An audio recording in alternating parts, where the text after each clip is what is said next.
김건희가 이렇게 또 사고를 치네요. 진짜 이 정도면 치료부터 받아야 하는 거 아닐까요? 김건희가 또 사고를 쳤습니다.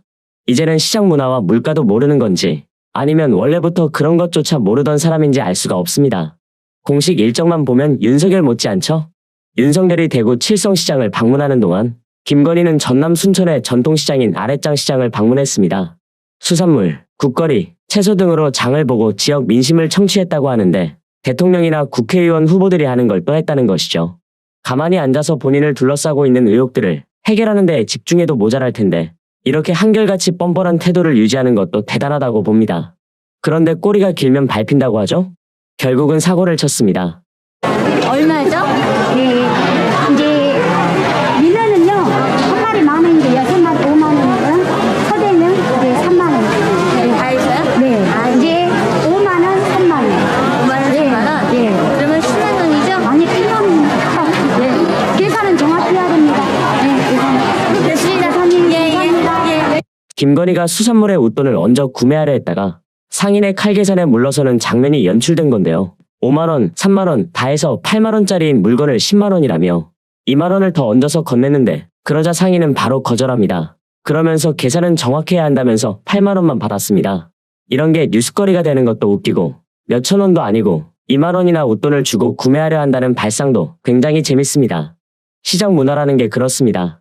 깎으면 더 얹어주고 서로 주고받는 맛이 있는 게 원래 시장이라는 곳이죠. 그런데 무슨 수산물에 프리미엄을 붙이는 것도 아니고 2,000원도 아닌 2만원을 더 주고 물건을 구매하는 사람이 어딨냐 이겁니다. 지금까지 시장에서 이 정도로 돈을 더 주고 구매해보신 분들 계십니까? 평소 명품 매장에서 하던 행동이 시장에서도 드러난 건 아닌가요? 심지어는 사재기하는 모습도 있었습니다. 한 야채 가게에 들러서 시래기를 본인이 너무 좋아한다면서 시래기를 본인이 다 사간다고 말한 건데요. 그러고는 다시 본인이 한 말을 강조하며 다 사갔다고 말을 합니다. 너무 웃기지 않습니까? 이런 모든 것들이 다 계획되고 연출된 것이라는 게 문제입니다. 계속해서 김건희가 시장을 돌아다니면서 시장 상인하고 대화하는 중에 이런 말을 했는데요.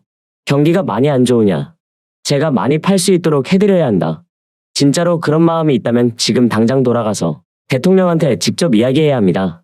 민생 경제를 보살피라고 말이죠. 본인 역시 마찬가지로 국민들의 혈세로 국책사업을 이용해 먹으려던 그 의혹들을 소상히 밝히고 처벌받아야 하면 처벌도 빠르게 받고 모든 걸 다시 환수할 수 있도록 하는 게 진짜 국민들을 위한 겁니다. 의혹도 해소하지 못한, 심지어는 해소하려는 생각조차 없는 사람이 대체 언제까지 민생 살피기 코스프레를 할 거냐 이거죠. 이제는 모든 행동 하나하나가 문제가 되고 있다는 걸 본인도 잘 알 텐데 언제까지 이런 뻔뻔한 태도로 논란에 논란을 더할지 모르겠습니다. 김건희가 이 꼴인데 윤석열이라고 정상일 리가 없죠. 윤석열도 아주 쌍으로 뻔뻔함의 끝을 보여주고 있습니다. 대구를 방문했는데 박근혜 사저를 방문했다고 합니다. 당선인 신분이었던 지난해 4월 이후 처음인데요. 지난달 26일 국립현충원에서 열린 박정희 추도식에 참석해서 조만간 찾아뵙겠다고 말한 뒤 12일 만에 성사된 것이기도 합니다. 박근혜는 사저 현관 계단 아래까지 내려와 윤석열을 맞이했다고 하는데요. 그리고 윤석열과 박근혜는 1시간 정도 환담을 했다고 합니다. 박근혜가 윤석열이 밀크티를 좋아한다는 걸 알고 미리 준비까지 하고 과일도 윤석열이 좋아하는 걸로 준비해놨다고 하고요. 환담 자리에는 강승규 시민사회 수석, 이도훈 대변인, 유영아 변호사가 배석했습니다. 날씨, 사저의 정원, 달성군 비슬산, 반려견 얘기 등 가벼운 주제부터 시작해 대화를 나눈 것으로 알려졌는데 대화 내용들을 보면 가관입니다. 윤석열은 이런 말까지 했다고 합니다. 박정희 대통령 시절 당시 국정 운영을 되돌아보면서 배울 점은 지금 국정에도 반영하고 있다. 산자부 창고에서 박정희 대통령이 주재한 수출진흥회 자료를 찾았는데 등사된 자료가 잘 보존되어 있어 박정희 대통령 사인까지 남아있었다. 수출진흥회 자료를 읽어보니 재미도 있고 어떻게 당시에 이런 생각을 했는지 놀라웠던 적이 한두 번이 아니다. 온고지신이라고 과거의 경험을 배워야 한다. 아주 칭송해 주지 못해 안달이죠? 이렇게 환담을 1시간이나 할 수 있는 사람이 왜 그동안 이재명 대표를 비롯한 야당 지도부는 한 번도 안 만난 것이며 박정희 추도식에는 참석할 수 있으면서 이태원 유가족들은 왜 안 만나는 건데요? 이런 게 너무 뻔뻔하고 웃기다는 겁니다. 정치라는 걸, 국정 운영이라는 걸 현 정치인들과 해야 하는데 이미 퇴임한 전임 대통령과 이런 대화를 한다는 게 너무 웃긴 거죠. 취임 초기에는 그럴 수 있습니다. 그러나 1년 반이 넘은 이 상황에 심지어는 나라까지도 혼란스러운데 이래서 해야 되는 거냐 이거죠. 더 웃긴 건 박근혜의 지지자들입니다. 박근혜를 수사할 때는 윤석열을 사람 취급도 안 하더니 이제는 아주 띄워주기 바쁜데요. 거의 찬양 수준입니다. 자택 인근에는 지지자들이 모여들었고 윤석열이 방문했다는 소식에 반가움을 표시하며 사진까지 찍었다고 합니다.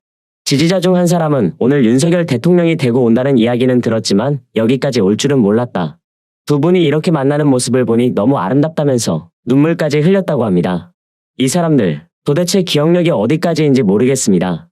심지어 무지성이라는 것도 스스로 증명했는데요.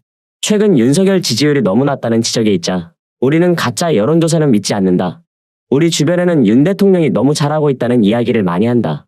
문재인 전 대통령이 잘했다면 정권을 빼앗겼겠느냐? 이런 말을 했다고 합니다. 자기들 말에 세상에 갇힌 자들끼리만 모이니까 본인들 눈에는 당연히 윤석열이 잘하는 것처럼 보이겠죠. 그리고 문재인이 못해서 윤석열한테 정권이 넘어간 거라고 얘기했습니다만 이제는 그 정권을 다시 뺏기게 생겼다는 걸 본인들만 모릅니다.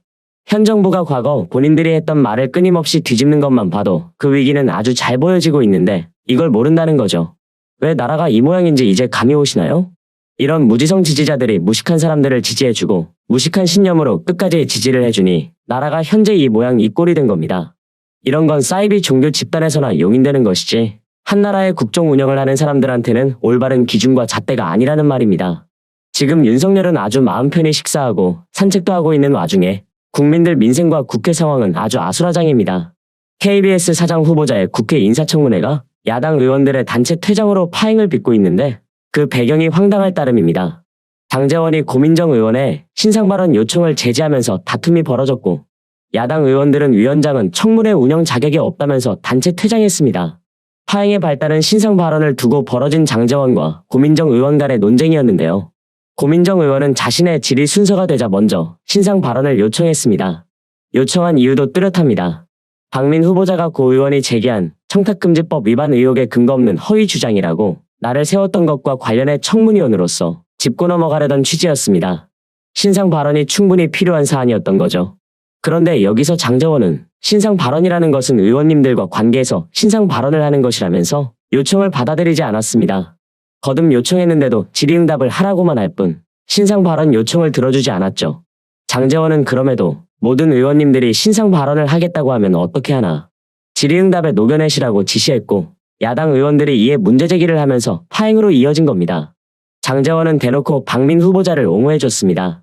고민정 의원은 위원장은 청문위원 권리를 보호해주기는커녕 청문위원을 매도하고 있다.